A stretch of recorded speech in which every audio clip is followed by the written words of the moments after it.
Three dimensional geometry में आज जो हम पढ़ने वाले हैं वो है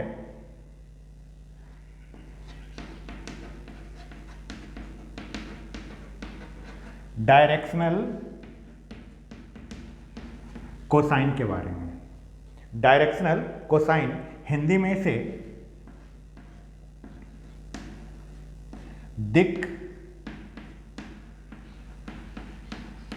कोज्याएं कहते हैं। डायरेक्शनल कोसाइन या डायरेक्शन कोसाइन हिंदी में दिक् कोज्याएं। होता क्या है, बात जो है अपनी हम 2D से स्टार्ट करते हैं। आप लोगों ने 11th क्लास में स्ट्रेट लाइन चैप्टर पढ़ा है। स्ट्रेट लाइन चैप्टर में हमने ये पढ़ा है कि अगर हम x एक्सिस लें और y एक्सिस लें और इस पर हम एक लाइन को ले लें, स्ट्रेट लाइन, एक सरल रेखा को हम लें, तो ये सरल रेखा x एक्सिस के साथ जो एंगल बनाएगा उससे हम इसका इंक्लिनेशन, हम इसका झुकाव पता करते हैं। और यहाँ पर हम इस एंगल को थीटा से रिप्रेजेंट करते थे और हम इसका स्लोप निकालते थे।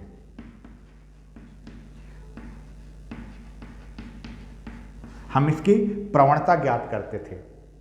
प्रवणता स्लोप से हमें यह पता चलता था कि ये कितना झुका हुआ है, कितना झुका हुआ है। आप सोचिए, ये थीटा की वैल्यू कम होगी तो झुकाव कम होगा, थीटा की वैल्यू ज़्यादा होगी तो झुकाव ज़्यादा होगा, है। अब बात जब 2D में थी तो 2D में किसी लाइन के बारे में बताने के लिए कि लाइन कितना झुका हुआ है, इसके लिए हम लोग स्लोप वर्ड यूज करते थे, प्रवणता यूज करते थे और फॉर्मूला यूज करते थे, tan थीटा का करते थे। यही 2D में जो हम लाइन के डायरेक्शन को, लाइन के झुकाव को बताने के लिए हम स्लोप का यूज करते थे, प्रवणता का यूज करते थे। सेम वही चीज 3D में डायरेक्शनल कोसाइन का होता है। डायरेक्शनल कोसाइन एक्चुअल में दो चीजों को मिलाकर बना है, डायरेक्शन और कॉस। ट्रिग्नोमेट्री में जो हम लोग कॉस पढ़ते हैं ये वही कॉस है। डायरेक्शन और कॉस मतलब डायरेक्शनल कोसाइन जो है किसी लाइन सेगमेंट का डायरेक्शन बताने के लिए यूज किया जाता है। डायरेक्शनल कोसाइन जो है किसी भी लाइन सेगमेंट के डायरेक्शन को बताने के लिए 3D में यूज होता है। डायरेक्शन को बताता ही है, साथ ही साथ डायरेक्शन बताने के लिए हम उसमें कॉस वाले ट्रिग्नोमेट्रिकल रेशियो का यूज करते हैं। कॉस वाले 2D में लाइन के डायरेक्शन को बताने के लिए हम स्लोप वर्ड यूज करते थे और इसमें tan का यूज होता था, tan थीटा का। यहाँ पर cos थीटा का यूज होगा। अब डायरेक्शनल कोसाइन के बारे में डिटेल में चर्चा भी करते हैं, आखिर ये होता क्या है। मान लीजिए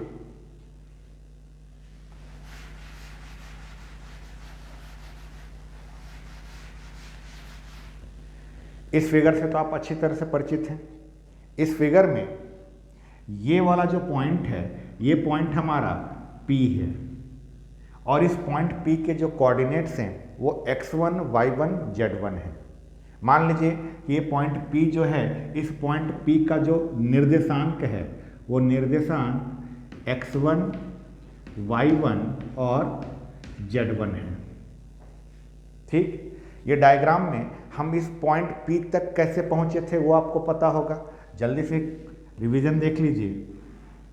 हम सबसे पहले मूल बिंदु से चलते हुए x1 की दूरी तय कर पॉइंट A तक पहुंचे। यह है हमारा पॉइंट A। हम सबसे पहले ओरिजिन से चलते हुए पॉइंट A तक पहुंचे हैं। यह है हमारा x एक्सिस, यह है हमारा y एक्सिस और यह है हमारा z एक्सिस। x एक्सिस पर हम पॉइंट A पर जो पहुंचे तो वहां तक पहुंचने के लिए हमने दूरी x1 तय कर ली और यहां से y के डायरेक्शन में जाते समय हमने y1 दूरी तय की। ये दूरी y के डायरेक्शन में है तो ये y1 है। अब यहां से अगर हमने इसको देखा तो यहां पर जो पॉइंट मिलेगा ये पॉइंट है हमारा B, ये B। यहां से लेकर यहां बी तक की ये दूरी अपने आप में y1 है। अब यहां से लेकर यहां तक ये दूरी और यहां से लेकर यहां तक की ये दूरी आपस में बराबर है। हम सबसे पहले O से A तक गए, x1 दूरी, फिर y के डायरेक्शन में हम गए तो यहां तक पहुंचे। यहां तक में ये वाली दूरी y1 है, ये दूरी और कुछ नहीं O से लेकर B तक की दूरी के बराबर है। और फिर यहां से हम z, ये हमारा z एक्सिस है, इस पॉइंट से हम z एक्सिस के डायरेक्शन में आए। तो z एक्सिस के डायरेक्शन में आने के लिए वापस ये z एक्सिस का डायरेक्शन ऐसे है, ये जो z आपको ऐसे दिख रहा है एक्चुअल में वो ऐसे है नहीं, वो तो ऐसे है। तो यहाँ से हम z के डायरेक्शन में जब गए तो ये बोर्ड से बाहर निकल जा रहा है। बोर्ड से बाहर को चीज़ को मैं यहाँ दिखा नहीं सकता, इसलिए वो आपको इस तरह से दिख रहा है। तो यहाँ से लेकर यहाँ तक ये वाली दूरी, ये वाली जो दूरी है ये हमारा और कुछ नहीं O से लेकर C तक के बराबर है। O से लेकर C तक के बराबर है और ये दूरी अपने आप में Z1 है। ये दूरी अपने आप में Z1 है। तब इस पॉइंट P के कोऑर्डिनेट्स हमारे x1, y1 और z1 बने हैं। अब मैं क्या करता हूं, इस O से P को मिला देता हूं, O से P को मिला देता हूं।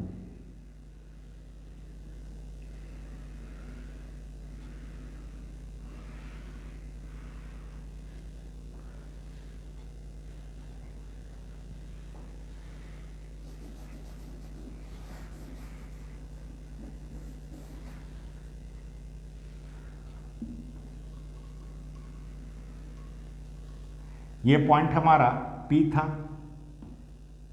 इस पॉइंट P को मैंने O से मिला दिया। अब सोचिए ये O से लेकर P तक जो है एक लाइन बन गया। O से लेकर P तक हमारा एक लाइन सेगमेंट है। अब बात करते हैं डायरेक्शन कोसाइन के बारे में कि डायरेक्शन कोसाइन होता क्या है। मान लीजिए if a line segment makes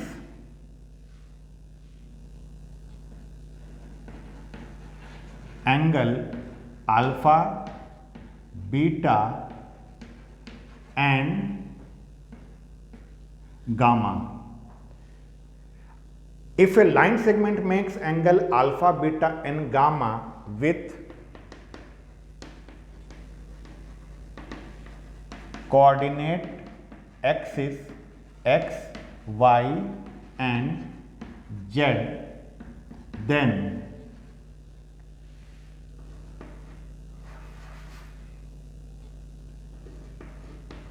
cos alpha, cos beta and cos gamma are called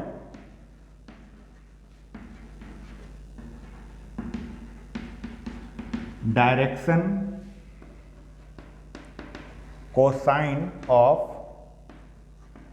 that line segment. बस डेफिनेशन है, क्या है? If a line segment makes angle alpha, beta and gamma with the coordinate axis X, Y and Z. हम एक line segment के बारे में बात कर रहे हैं। ये जो हमारा लाइन सेगमेंट है, ये line segment X axis, Y axis और जेड एक्सिस के साथ अल्फा, बीटा और गामा एंगल फॉर्म कर रहा है।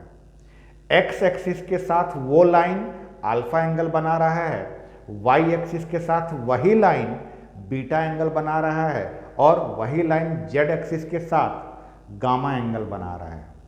अब अगर ऐसा है तो कॉस अल्फा, कॉस बीटा और कॉस गामा जो होता है ये उस लाइन के डायरेक्शन कोसाइंस कहलाते हैं। उस लाइन के डायरेक्शन कोसाइंस कहलाते हैं। हिंदी में यदि कोई रेखा निर्देशांक अक्षों x, y तथा z के साथ क्रमशः अल्फा, बीटा और गामा कोण बनाती है।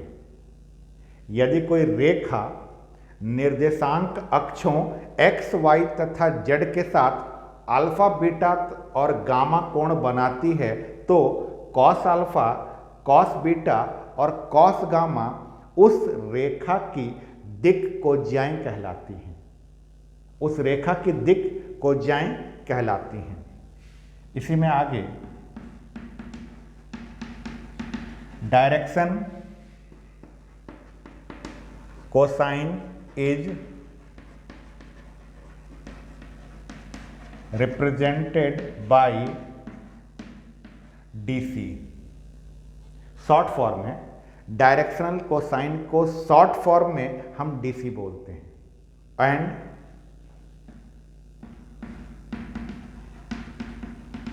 Direction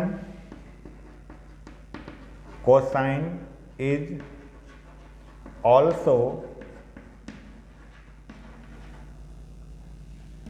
represented by L, M and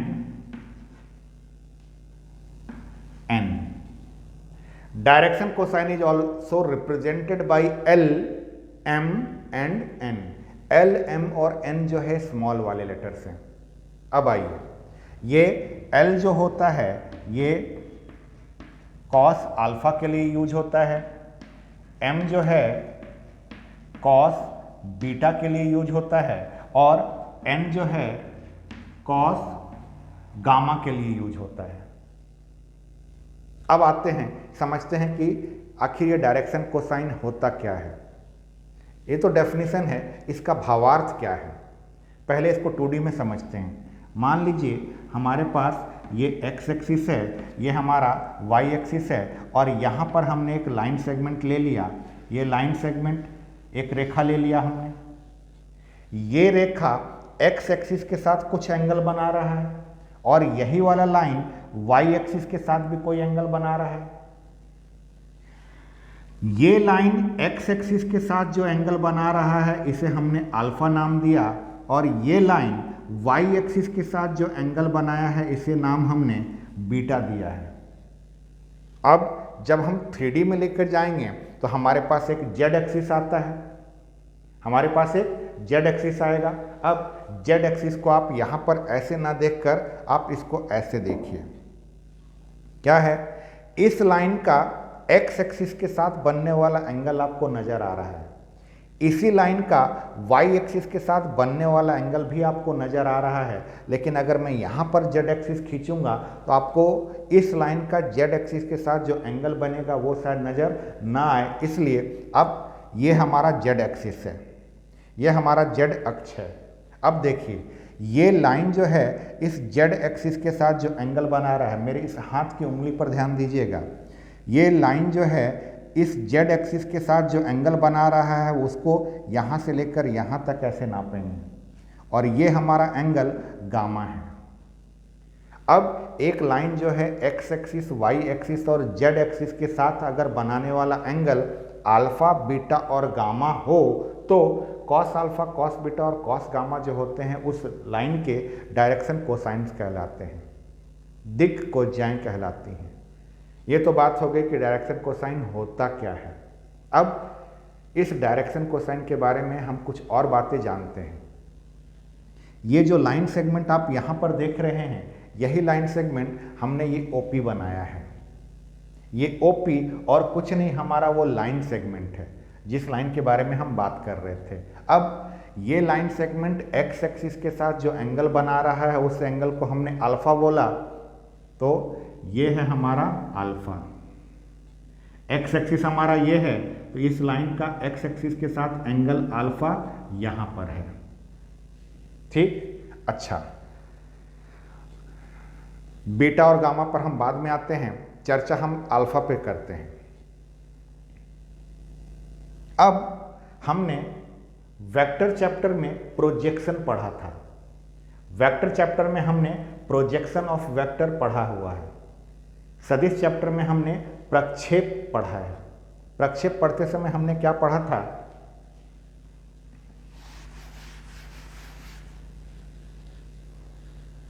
मान लीजिए ये एक वेक्टर है और यहां पर हमने एक दूसरा वेक्टर ले लिया। अब इस वाले वेक्टर को अगर हमने वेक्टर ए बोला, इस वाले वेक्टर को अगर हमने वेक्टर बी बोला, और हम वेक्टर बी का वेक्टर ए के ऊपर अगर प्रोजेक्शन निकालना चाहें, सदिश बी का सदिश ए के ऊपर अगर हम प्रक्षेप ज्ञात करना चाहें, तो उसके लिए हमने क्या किया था? याद करिए, हमने चर्चा की थी, यहां पर एक लेजर लाइट लगा देते हैं। लेजर लाइट जलाएंगे तो सीधा एक परपेंडिकुलर नीचे गिरेगा। तो यहां पर से हम एक परपेंडिकुलर ड्रॉ कर देते हैं। अब समझिए, ये बी वेक्टर जो है और कुछ नहीं, हमारा इस टाइप का एक स्टिक है। अगर हम इसका प्रोजेक्शन, इस छड़ी का प्रोजेक्शन अगर हम इस पर निकालना चाहें, तो यहां से हम एक परपेंडिकुलर गिरा देंगे। जहां पर परपेंडिकुलर जाके गिरेगा वही इसका इसके ऊपर प्रोजेक्शन कहलाता है। अब आइए, यहां पर हम जो ये परपेंडिकुलर डाल रहे हैं, सेम काम यहां पर आइए। आप इस पॉइंट P को ध्यान से देखिए। इस पॉइंट P का अगर हमें एक्सिस पर, तीनों एक्सिस पर अगर हमें प्रोजेक्शन निकालना हो, अगर हम इस बिंदु P के बारे में बात करें, लाइन OP के बारे में बात करते हैं। लाइन OP जो है स्टार्ट कहाँ से हुआ? लाइन OP के स्टार्टिंग O से हुई है, खत्म कहाँ हुआ है? P पर हुआ है। तो अगर हम इस लाइन का प्रोजेक्शन इस एक्सिस X पर निकालना चाहें, तो इसके लिए हमें पॉइंट से एक परपेंडिकुलर डालना पड़ेगा। अब सोचिए, इस पॉइंट P से हमें X एक्सिस पर एक लंब डालना है, परपेंडिकुलर डालना है। तो यहाँ पर परपेंडिकुलर इस टाइप से मत डाल दीजिएगा। ये मत सोच लीजिएगा कि साहब ये वाली लाइन जो है एकदम सीधी आ रही है, 90 डिग्री यहाँ पर बन रहा है। ये 90 डिग्री नहीं है। पॉइंट P से X एक्सिस पर जो परपेंडिकुलर जाएगा, पॉइंट P से X एक्सिस पर जो परपेंडिकुलर हम खींचेंगे, वो परपेंडिकुलर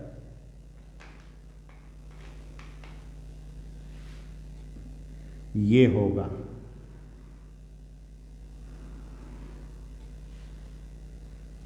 ये जो लाइन है, ये पॉइंट P का परपेंडिकुलर X एक्सिस पर जा रहा है। यहां पर अगर आप ये एंगल 90 डिग्री देख पाएं, ये एंगल अपने आप में 90 डिग्री है। अब आप बोलेंगे कि नहीं, ये 90 डिग्री नहीं है। इसको समझाने के लिए मैं क्या करता हूं, इस OP लाइन का Y एक्सिस पर परपेंडिकुलर खींच के दिखाता हूं। पॉइंट P से Y एक्सिस पर जब आप परपेंडिकुलर खींचेंगे, तो वो परपेंडिकुलर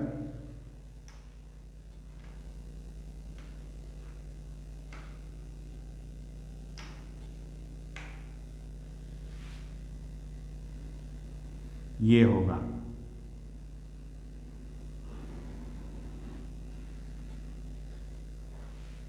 ये जो लाइन खींची गई, ये पॉइंट P से परपेंडिकुलर डाला गया Y एक्सिस पर।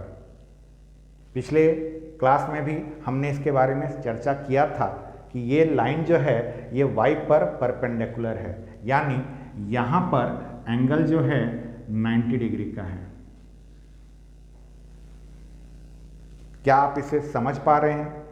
ये सबसे ऊपर वाला जो सरफेस है, ये सबसे ऊपर वाला जो सरफेस है, आप उस सरफेस के बारे में सोचिए। हमने पिछले बार भी बात किया था, ये जैसे कॉपी है, इस कॉपी को अगर मैं इस बोर्ड पर ऐसे चिपका दूं, कॉपी को जब मैंने बोर्ड पर इस तरह से चिपकाया, तो जो ये कॉपी का ऊपर वाला सतह है, ये और कुछ नहीं, ये आपका ऊपर वाला सरफेस है।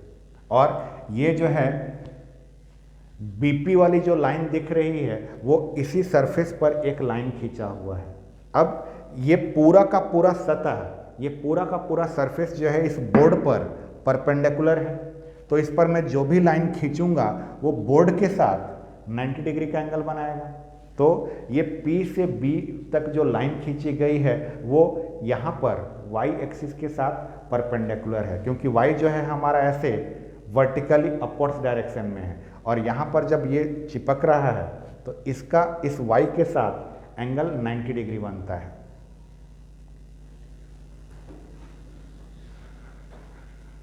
हम बात कर रहे थे प्रोजेक्शन का, प्रक्षेप का। हमने लाइन कौन सा लिया? लाइन हमने OP लिया है। अब ये जो लाइन OP दिख रहा है आपको, ये लाइन इसके जैसा वाला लाइन नहीं है। ये OP जो लाइन दिख रहा है, ये लाइन आपका कुछ इस तरह का लाइन है। सोचिए, ये पॉइंट P जो है बोर्ड से बाहर का पॉइंट है। पॉइंट P कहाँ पर है? बोर्ड से बाहर है। अब उस O को जब आप P से मिलाएंगे तो जो ये लाइन बनेगा OP, ये कुछ इस तरह से आपका लाइन बनेगा। यहाँ पर हमारा पॉइंट P है और ये हमारा लाइन OP है। अब इस पॉइंट P से अगर मैं X पर परपेंडिकुलर डालूं तो ये जो आपका P से लेकर A तक वाली लाइन दिख रही है, वो दरअसल यहाँ से यहाँ पर गई है और यहाँ पर ये 90 डिग्री का एंगल बनाता है। ठीक, अब इस वाले फिगर में आपको 90 डिग्री समझ में नहीं आया, लेकिन इस फिगर में आपको यहाँ पर ये 90 डिग्री समझ में आना चाहिए। अब आइए हम बात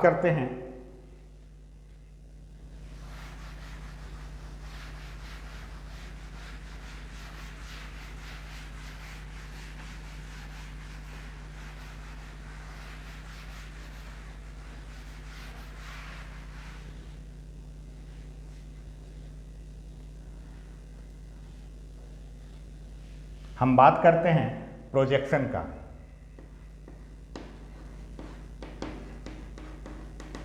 projection of a line on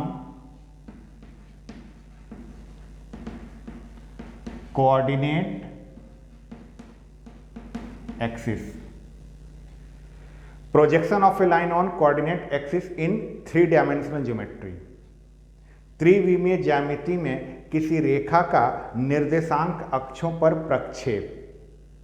line जो है हम OP को ले रहे हैं। अब लाइन को अगर हमने OP लिया है, थोड़ी देर के लिए मान लीजिए ये OP की लंबाई जो है, O से लेकर P तक की जो लंबाई है वो R है।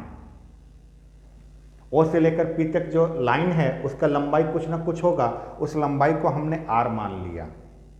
अब पॉइंट A, O से लेकर A तक क्या दूरी पता है आपको कितना है? पॉइंट P का कोऑर्डिनेट कितना लिया गया था? पॉइंट P का कोऑर्डिनेट x1, y1, z1 है। तो जरा सोच के देखिए, O से लेकर A तक की दूरी कितनी है?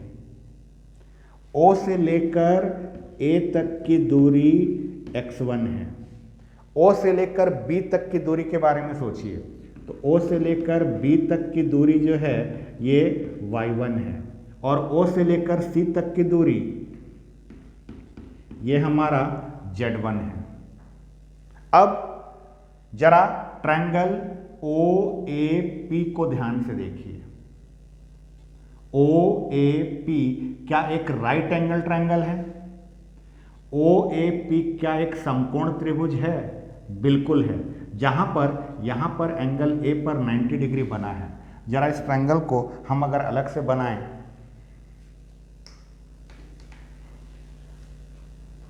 हम यहां पर एक राइट एंगल ट्रायंगल बनाते हैं।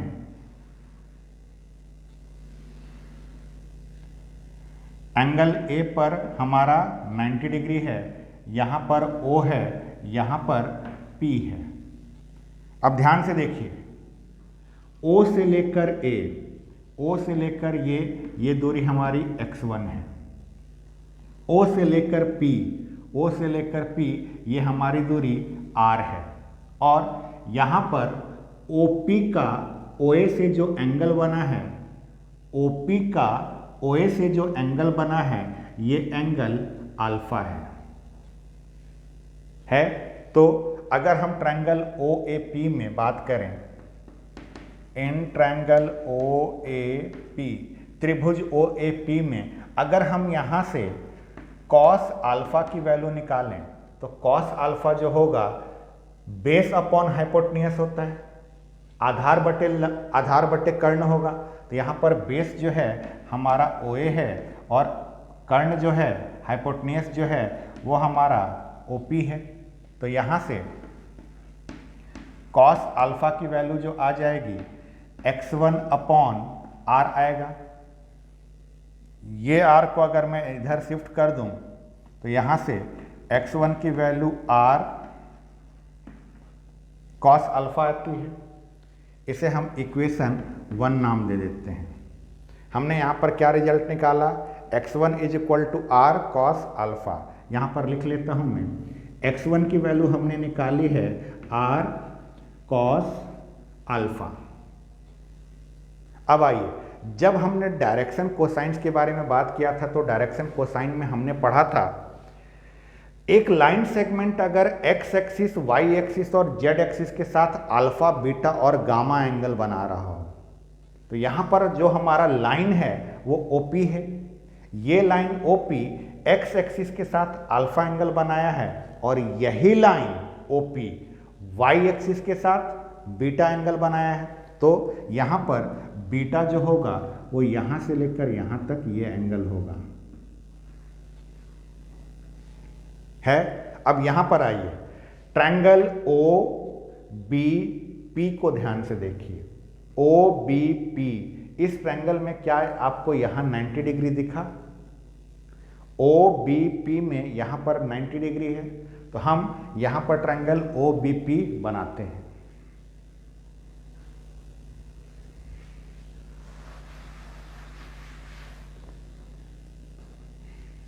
हम यहाँ पर एक ट्रायंगल OBP बना रहे हैं।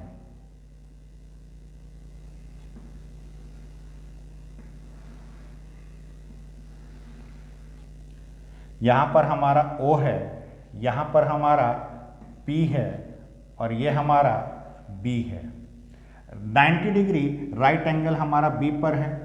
अब ध्यान से देखिए, O से लेकर B तक वाली लाइन और O से लेकर P तक वाली लाइन के बीच का एंगल हमारा बीटा है, यानी OB और OP, ये है हमारा OB, ये है हमारा OP, इसके बीच का एंगल जो है ये बीटा है। अच्छा, O से लेकर B तक, O से लेकर B तक जो दूरी थी वो हमारी y1 थी, तो O से लेकर B तक की दूरी हमारी y1 है। O से लेकर P तक, O से लेकर P तक को हमने R बोला हुआ है, O से लेकर P तक ये हमारा R है। अब आते हैं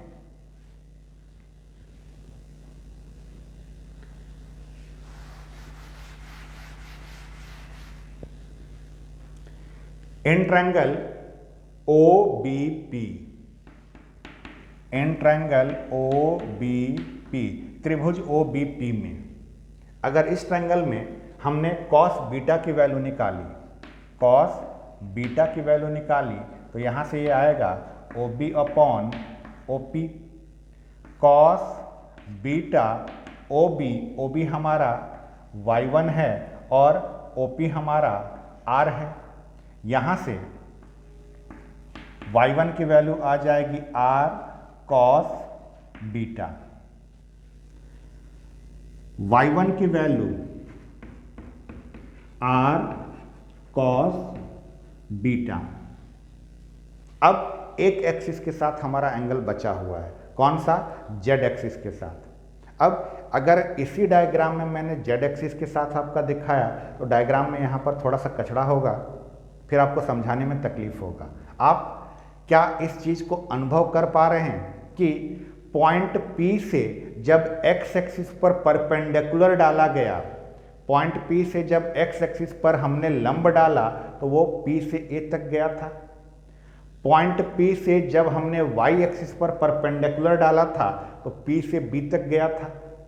ठीक इसी तरह अगर पॉइंट P से मैं z एक्सिस पर परपेंडिकुलर डालूंगा तो वो P से C तक आएगा। अब यहाँ पर x1 की वैल्यू R कॉस अल्फा निकली थी, y1 की वैल्यू R कॉस बीटा निकली, तो सोचिए z1 की वैल्यू क्या निकलेगी। z1 की वैल्यू हमारी निकलेगी R कॉस गामा।